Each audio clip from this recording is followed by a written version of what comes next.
Different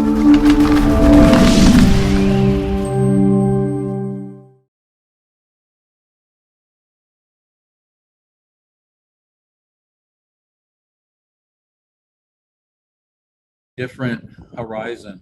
So like, I'll just make up an example. A particular airplane, we want to spend a lot more money on the future technology versus a competing airplane in our portfolio where we're getting close to decommissioning. So it's a matter of what is the goal of that value stream.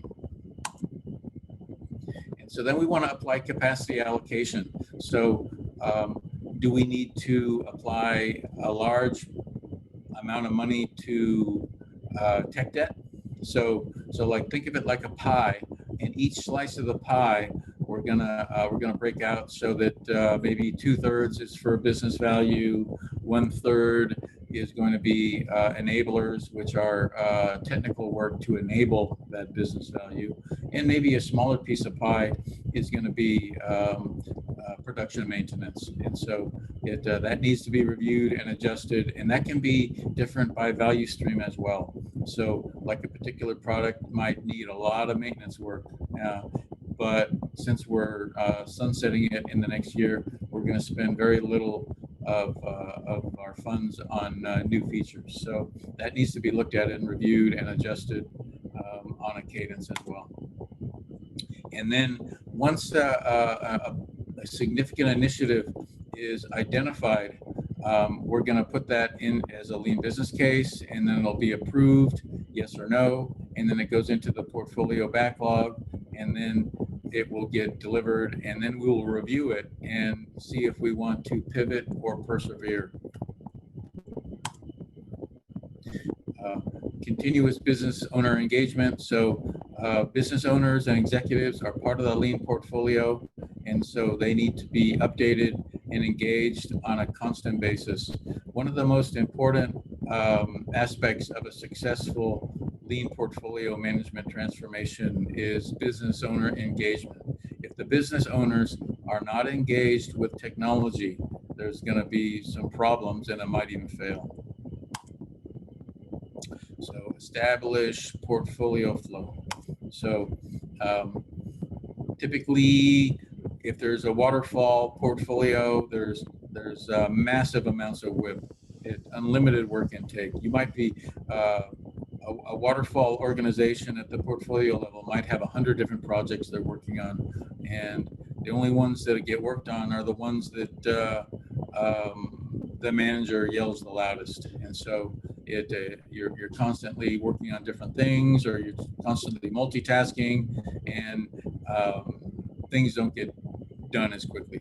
And so here in Agile, we match demand to capacity. It's a pull system where when the Agile release train has the capacity, they pull in the work.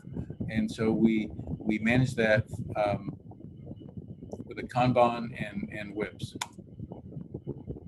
So here's an example of a portfolio Kanban. The first state on the left, we call that the funnel. All new ideas go into that funnel, and then the lean portfolio management will take a look at it, and then if they like it, they'll put it into reviewing. It'll get a little more detail, and then if they like it still, they're going to put it into analyzing. It'll get more detail, and then if they still like it, they put it into the backlog for the Agile release train or that value stream to deliver, and then it goes into implementing the minimum viable product. And if that's successful, they might persevere, and that might continue for a very long period of time, as long as they're still adding business value. But at some point, the lean portfolio management committee might say, there's other things more important, so we're going to call it done. And so the columns that say reviewing and analyze, there's numbers there, 3. That's, as an example, the WIP limit. So we're only going to review 3 new big ideas at a time. We're only going to analyze 3 big new ideas at a time. So we don't pull one in until one leaves that state. So a little more detail here. These are the words underneath each one of those portfolio Kanban states, we call that exit criteria. What has to be in place for an epic to move from funnel to reviewing? Well, it has to be something that would relate to cost savings, marketplace changes, mergers, acquisitions, problems with existing solutions, or anything else the business can come up with. This is just an example.